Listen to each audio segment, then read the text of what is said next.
आज आपण बनवतोय मस्त पोह्याचा असा कुरकुरीत डोसा। तर इथे मी पोहे चांगले भिजून घेतले जास्त पाणी टाकून आणि थोडं 5 मिनिटं त्याला झाकून ठेवलेलं आहे। आणि ते 1 वाटी रवा घेतलेला आहे, त्याच्यात 1 वाटी दही टाकलेलं आहे। दही आणि रवा आपल्याला चांगलं भिजून ठेवायचं, ते पण 5 मिनिटं ठेवायचे। आणि नंतर दोन्ही मिक्स केलेलं आपल्याला एका मिक्सरच्या भांड्यात बारीक त्याला फाईन वाटून घ्यायचे। थोडंसं पाणी टाकलेलं आहे मी, ते धुवून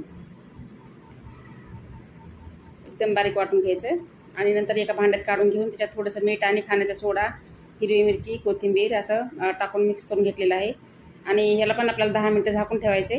10 मिनिटं झाकून ठेवल्याच्या नंतर आपल्याला डोसे बनवायला घ्यायचे। मस्त कुरकुरीत असे डोसे होतात आणि एकदम टेस्टी लागतात।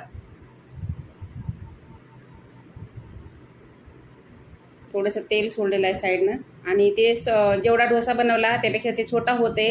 तुम्ही पण बनवला तुमचा पण तसाच होणार आहे, कारण ते थोडासा असा शिकुडलं जाते, ते थोडासा लहान होते।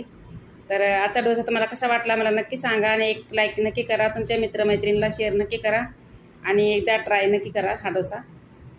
Bye bye.